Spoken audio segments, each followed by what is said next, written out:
If you're not being relevant or in context, then yes, you are in trouble with the Redfins of the world or the Zillows. If you are just a transactional person and you're not in flow with the person that you're helping, then yes, I think that you might be in trouble. You are listening to the Real Estate Sessions with Bill Risser of Fidelity National Title, Tampa District. The Real Estate Sessions podcast is part of the Industry Syndicate Media Network. For additional real estate podcasts, check out industrysyndicate.com. Now, your host, Bill Risser. Hi, everybody. Welcome to episode 196 of the Real Estate Sessions podcast. As I always say, thank you so much for tuning in. Thank you so much for telling a friend. That's how we continue to grow, and it just kind of makes it fun for me to be able to talk to more and more people and bring to them very interesting people in our space. And today is no exception. My talent finders out in Portland, Wendy Thatcher with Chicago Title, sent me the information on today's guest. And the guest name is Shelley Zavitz. Shelley is with Hass & Company Realtors. She's been an agent for, I think, roughly 4 years, and she's also an author. And I had the opportunity to read her book. I'm going to tell you right now, I opened it on a Saturday afternoon, and I was done with it by Saturday night. It's a fantastic read. It's called Your First 365 Days in Real Estate, How to Build a Successful Real Estate Business Starting with Nothing. And it was fascinating.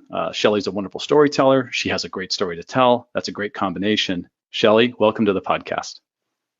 Thanks so much for having me. Appreciate it. Yeah. Thank you for being on. Like I said, the book's amazing. It just came out, right? Didn't it just get released recently? Yeah, we released it June 3rd. It's published by the Harriman House. So kudos to them. Thank you so much for your help on this. We will have an audible version of it. It was supposed to be released for Monday, but we are just in delay while they format. So it should be any time now, but we will have an audible version of it shortly. Excellent. You live in Portland. You're a realtor there in Portland, but you had a life before that. And the thing I love about doing this podcast is finding out what people did before real estate, because there are so many different jobs and things that people have come through. Let's start with the beginning for you, though. You are we've had quite a few Canadians on the show. So you are also someone who was nice. Born in Canada. Yeah. So, and you haven't said A yet once since I've talked to you. So that's interesting. No, when I worked in radio, they encourage you to shed most of your accent if you can. So it was trained out of me nice and early. Where in Canada did you grow up? I grew up in southwestern Ontario, near London, Ontario, but it was a super small town. I grew up on a gravel road in Denfield. It was a mostly farming community surrounded by people who just worked really hard, and they were big on community, and I loved it there, but it was really, really flat. I used to make a joke. You could watch your dog run away for 3 straight days. It was just so flat and farmland. And then I moved up. I went to school in Hamilton, Ontario, and I got my first job up there. My first job was actually in Oakville, Ontario, CHWO, and it was a 55-plus radio station. And I was 20, and I was a junior copywriter. So the first commercials I was writing was like funeral commercials, pet food commercials, how to age in place, stuff like that. So, so you come out of school, you go right into radio. That's going to be your thing. Was that something you were thinking about while you were in high school? Was that going to be your path? No, when I was in high school, I was going to be the first woman in the NBA. So, and then I had a few thousand surgeries on my knees, and that didn't work out. So I went into advertising school, and I thought I was going to work for an ad agency. I was going to be a writer, and then that just didn't work out. My first gig was in radio, and I found out that I loved it. I loved writing imagery for radio. Like television, you kind of have your site to help you along with the message. With radio, you have to provide it all through sound, So I loved it there. I had the best boss. He was just a really good teacher. He wasn't afraid to share what he knew. And I'm so grateful to him because I'm the writer I am today because of him. His name's Paul Stringer. Wow. By far the best guy ever. And he was, like I said, he was selfless. So my first year, we wrote this ad campaign and it won an award. It was a national award in Canada.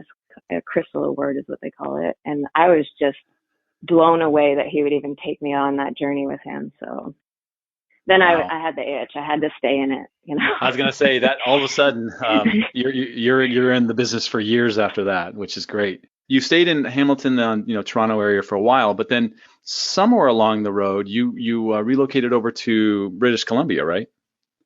Yeah, I moved to Vancouver.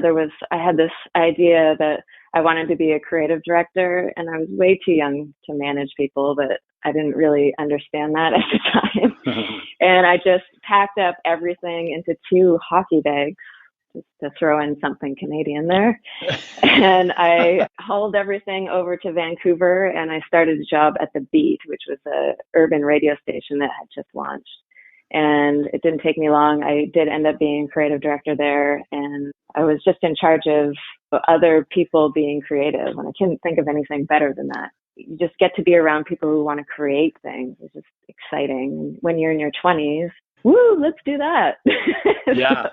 Well, that's the beauty of it, right? Because you're not jaded by 2 decades in the business and you just think things have to be a certain way. You definitely had to be a breath of fresh air coming into that world, kind of with the skill set you had. Yeah. And back then, radio was about creativity. Unfortunately, now it's a bit more about accounting, but that's okay. Before, it was just like, how great can we make it? How interesting can we be? How edgy could we be, depending on what station you're working on? Like if it was a rock station, you want to be edgy or whatever. But right. What I was learning while I was doing that was, what is a brand? Because you can't, if you're working for a radio station that say is rock, you have to be rock all the time. Otherwise your listener can't relate to you, right? Right. Even if that's what you personally aren't interested in. So I was really learning what things made up a brand that whole time. And it's such a gift because now that I'm in real estate, I'm able to apply all those things that I learned. I'm blessed for sure that I had that lesson really, really early. So. Yeah, let's continue down that path. So somewhere we've got to get you in Portland and you've got to start working for a real estate company. So what's that story? I kind of hit the top of what I thought I was going to do in radio. I had helped launch 2 radio stations, one in Whistler FM, one in Vancouver, BC. And I really wanted to be in programming. And then kind of got to the end of that. There wasn't really that much further that I was interested in going. And then I had a personal life change and I was being drawn down to the United States. So as I came down into Portland, I was like, well, what do I want to do? If it's not radio, what's the other thing that I'm good at? And while I was in Vancouver, I was always investing with a partner. I was investing in condos that we would kind of remodel, like basic stuff. And then we would either hold it or sell. And I got an itch for it. Like it was so much fun. And at the time it was around 2006, the Vancouver market was just blowing up, right? So life was good. You couldn't really make a mistake, to be honest with you. Now it's not that way, but at the time, and I was young enough, I was still in my 20s, I would have recovered from it. But, I was completely solid by the time the 2008 crash happened. So I was extremely lucky throughout all of that. So then when I got down to Portland and I was trying to figure out what I was going to do, I said, look, my other passion is homes and helping people buy good homes. I could do that. And I didn't really realize what that meant, really, because I didn't know a lot of realtors. I just had this really great idea that I was going to buy and sell homes like every other new agent. Like, no problem. So I ended up here and I talked to a friend of mine. It was like one of 4 people that I knew in town. They're like, oh yeah, you'll be great. I would trust you here. Why don't you talk to our agent? And then I talked to their agent and then I started talking to different brokerages. And then next thing I know, I'm enrolled in classes and it was just kind of a snowball after that. kind of got out of control. Wow. Well, you recap that first year incredibly well in the book. And before I get to that, because I'm going to ask you a lot of questions about the book, I'm just so intrigued with some of the thoughts you have in there. But with that copywriting background, I always think that people that are going to write books just know they're going to do it. Was that a part of you well before the idea for the book came? Did you always know it was in you somewhere down the road? Well, my grandmother is an author. Her name's Shelley Zavitz. Great books if you want to buy them.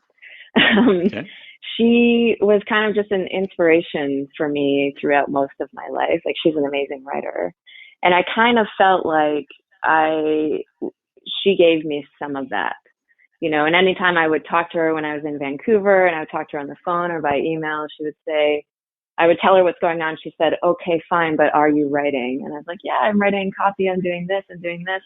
And she'd be like, no, are you writing for you? So she kind of always kept me on track a little bit, but the story wasn't in me yet. And I really feel that when it comes to things like this, stories just arrive as they should. And like, I wrote this book in 8 days because I was in the shower and I was reflecting on my rookie years. And I was like, man, I wish that I knew this and this and this and this and this. And then I thought, well, why don't I just write it down? And then it went from, a couple cue cards to I was getting up at 4:30 in the morning and I wrote till 9 every morning for 8 days. And I was like, I just need to get it out. And this will just be the first draft. And it just shot out of me, So I don't know why that happened, but it just did. And I gave it to my mentor, my visionary, and my coach. And I said, what do you think of this first chapter? And they were like, you have to keep going. This is hilarious. Like, oh, good. Glad you're entertained. Let's talk about that first chapter, because I actually read the first page to my wife, who just looked at me and said, I'll see you when you're done. Because she knew I wasn't going to stop reading. And I don't want to give everything away, but you talk about the onboarding expectations, your specific onboarding expectations of the industry had me just rolling. And so do you mind kind of sharing just a bit of that story about how how that first day went and some of the things, that you were expecting that didn't quite work out? Yeah, I was completely naive is what I would call that. I was afraid of taking the exams, and I had gotten through it on my first shot, and I was so excited, and I dressed up in what I thought were my best clothes, and I went to the office, and I was like, everybody's going to know what just happened to me, and we're all going to celebrate.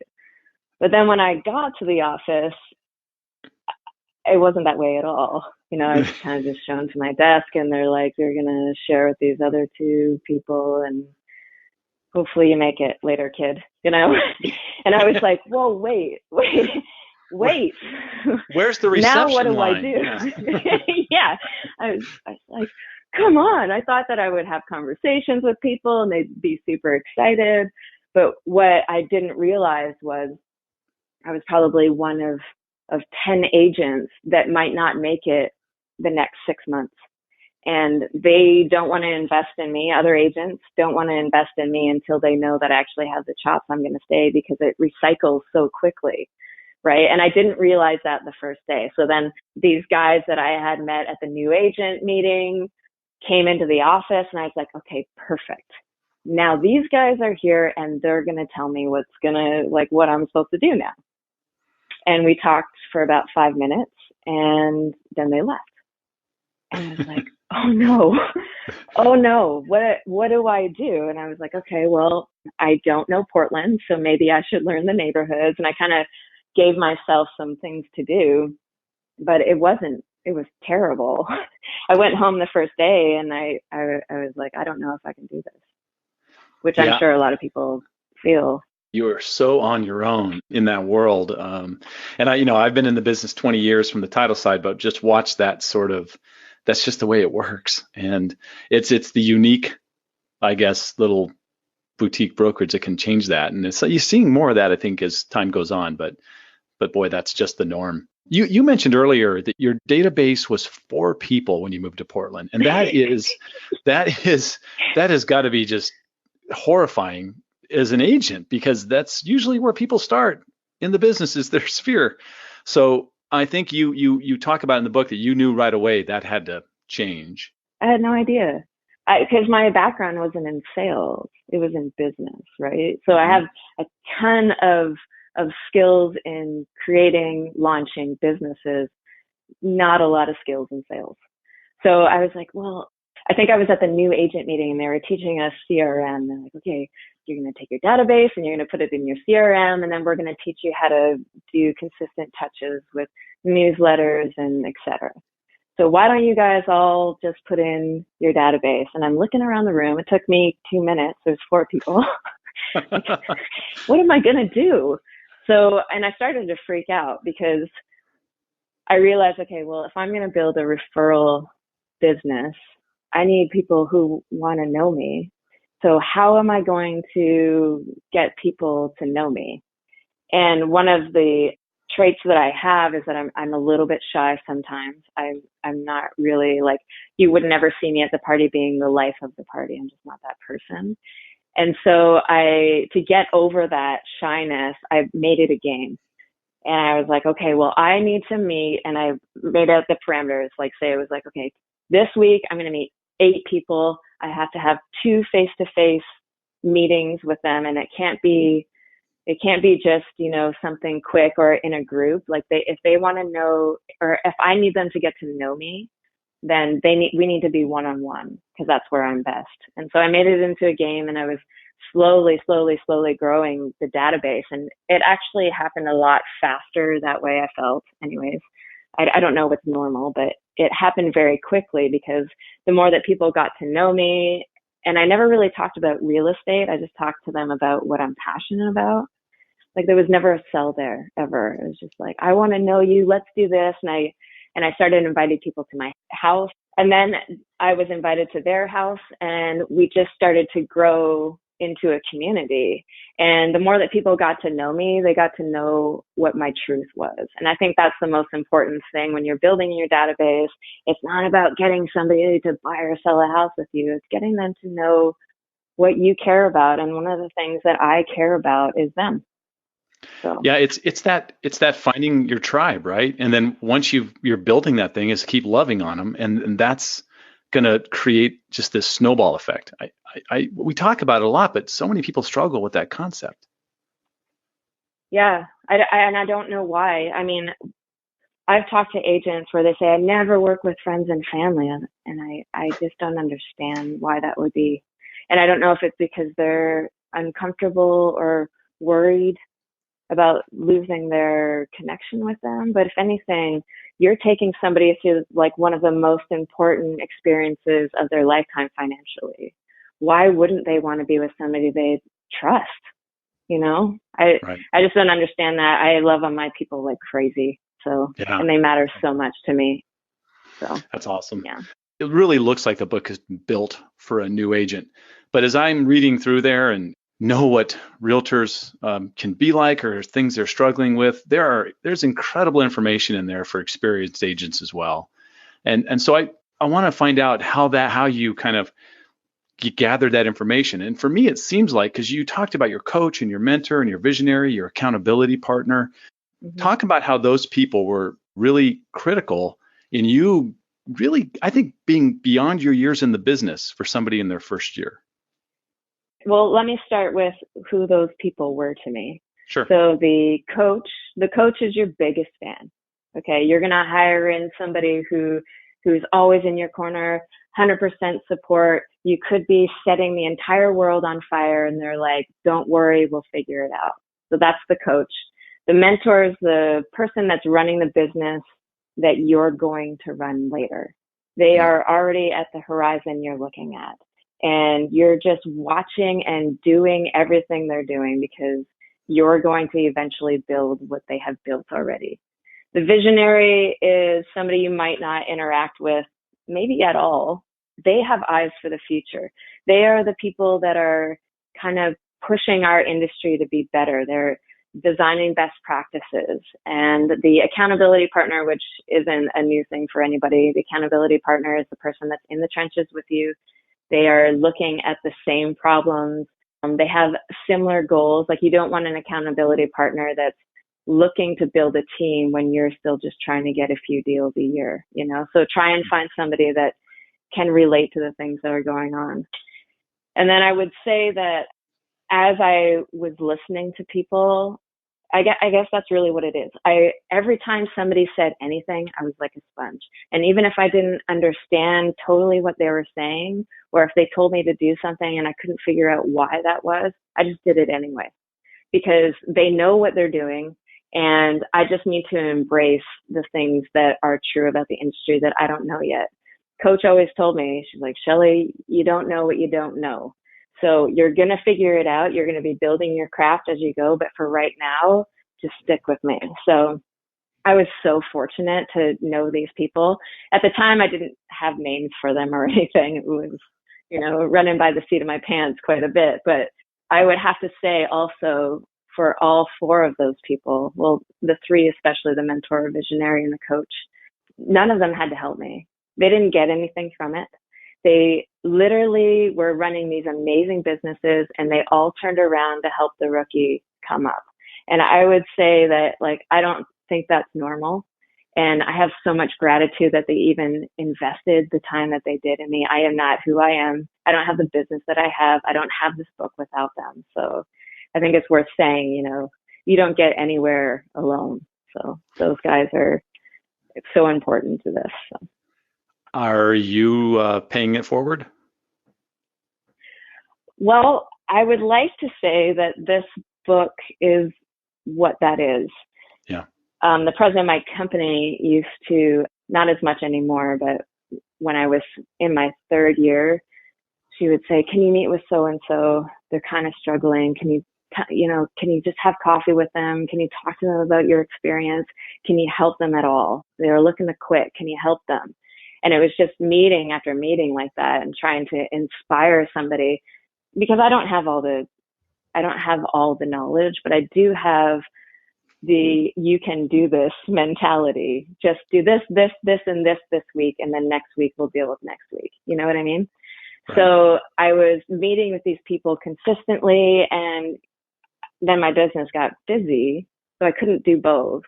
So the book hopefully is, because I was saying a lot of the stuff that's in the book to these people, maybe not perfectly, but it was a lot of the same stuff. So my hope is that this is my turnaround to them. You know, I'm not that far in the business, but look, you can make it. Your next deal is so close. Just keep going with this skill or this idea, or implement this into your business. So hopefully It helps. And that's the plan anyways.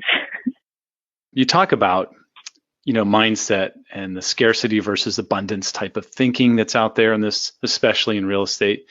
And I think I'm like you. I'm more skeptical about that. And I think at the beginning you were too. So can you talk about how that worked for you? Yeah. No, I wasn't on board at all. Okay. I picked up my first law of attraction book when I was still in radio, and someone had suggested it to me. And I was like, law of attraction. So like attracts like, huh? And I'm like, woo woo. No, I don't. There's no way that this is ridiculous. And then I was at the point in my career that, like, I was at a roadblock that I couldn't get past. So I started doing the exercises in the book. It's called Harmonic Wealth, if you're into it. And I started doing the exercises, and then I started to see change. And I was like, oh. So then I went all in, and I did the vision boards, and I did it all. And a lot of the things that I was asking for came to fruition. So now I'm all aboard. And I often tell people, if you don't know about quantum physics or the law of attraction, just start there. Just read a chapter about it, learn what it is. And your mindset and what you think about, you bring about, that is 100% true. And even if you don't want to get involved in like the energy part of all this, if you just think about it, if you show up at an open house and you're upset because the kids were late to school and you're bringing that energy into an open house, well, you're going to get back well, that person's in a bad mood. Like, people feel things on people. But if you show up to an open house feeling energetic, like you want to help somebody and you're there to be all in, people feel that from you. So even if you don't believe in the energy part of it, at least believe in that, because that is true. How you show up matters. You're approaching 4 years now. So this book covered your first year, I think was 2015, somewhere in that range. Is there a part two to your first 365 days in real estate? I don't know. One of the reasons I don't know is this is a bit of a tester book, because so you've read it. It's kind of a hybrid between autobiography that I'm trying to entertain you and factual stuff about business. So I wasn't really sure if that hybrid would be received well, because that's how I write. I can't write something dry. And also I can't write something that doesn't have any substance or anything for you to take away from. So I'm kind of test driving this book. I do have an outline for another book that's in the finance real estate sector, but I'm kind of just going to see what happens, because this is my first book. So I'm not really sure how it will be received. Some people might be like, this is not my jam. It's hard to know. So I don't know if you've read a lot of books that are hybrid like that or how they do, but this is kind of a tester. And then if it works out, I absolutely would write another book. I've got 3 books that I recommend to people right now. One of them is yours. The other one is you. Joe Rand. Thank you. You're welcome. Joe Rand, How to Be a Great Real Estate Agent, is a fantastic book, much in the same vein as yours. Storytelling. Okay. If you haven't read that one, that's a great book. And then there's Rehumanize Your Business, which are the guys at BombBomb. And it's really just talking about video. And I am a huge believer in the one-on-one video more than the masses. But anyways, so yeah, I think I'm wishing you huge success on the book, because I think, well, I know I'll be helping you sell a few copies. I'm just telling you that. So let me ask you this question. There's a whole lot of stuff happening in our world, and I'm sure it's happening in Portland as well, with the disruption. I know it's a buzzword, but the iBuyers and Zillow Instant Offers and big brands becoming iBuyers as well. Are you worried about that at all, or for you, is your tribe going to pull you through those sorts of things? Well, I hate to take you back to radio, but I am going to do that for a second. Sure. So the threat was first in radio for me. This is my second time around with the disruptors, and it was the iPod. And they said the iPod is going to kill radio. And there was all these reasons why we should just get out of the industry now, because there was no way we were going to make any money. And the last time I checked, the radio industry is still reporting profit, and they're still on the stock exchange. And the reason is because you can download a whole bunch of songs, but then you have to organize them. Then you have to do all this stuff to make it the experience that you want, because, music is a mood. So if I was translating that, in my opinion, to real estate, if you're not being relevant or in context, then yes, you are in trouble with the Redfins of the world or the Zillows. If you are just a transactional person and you're not in flow with the person that you're helping, then yes, I think that you might be in trouble. But if I think of all the things that I do for my clients, and I think of all of the experiences and warnings that I give them, I make this joke all the time. I walk my clients out of more houses than I walk them into, because I'm going to be the first to tell them the things to be wary of. It's true, they can push a button, get a showing, but with me, they get knowledge. They get a different type of experience they would get from anybody else. So if I was giving advice to other realtors, I would make a list right now of all the things that you do that is better or provides value higher than me pushing a button on a computer, and then that's what we're selling. That's where our value is. That's awesome. Brilliant answer. Well, Shelley, this has really been amazing for me. I could talk to you for hours. I'm not kidding, but I've got to get you back to work. It's still the morning where you're at in Portland as we record this. Very true. So yeah, so I'll wrap this up with the same question that I've asked every guest since guest 1. And this is interesting because I'm going to try to give one piece of advice, but what's one piece of advice you'd give a new agent just getting started? That's hard because I wrote 12 chapters on that.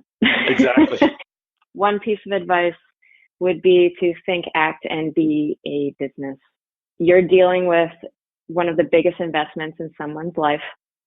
You can't do that casually. You need to be a professional, dress the part, and conduct yourself like a business.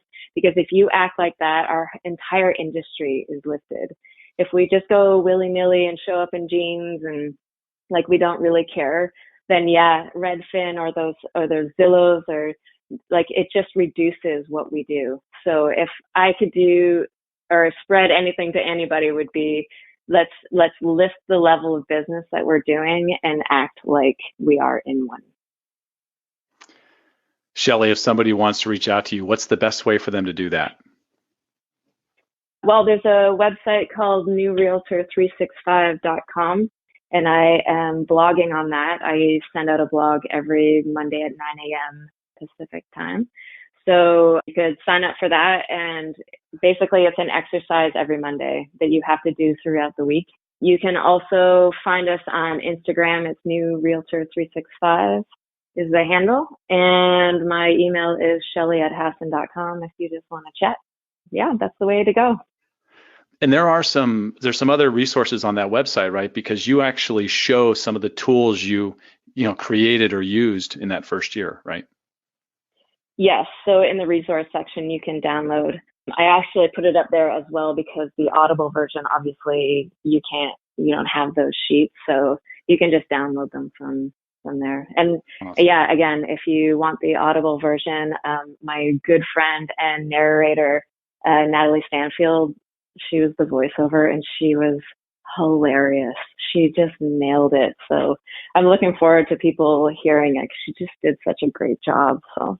That's great. Shelley, I can't thank you enough for your time.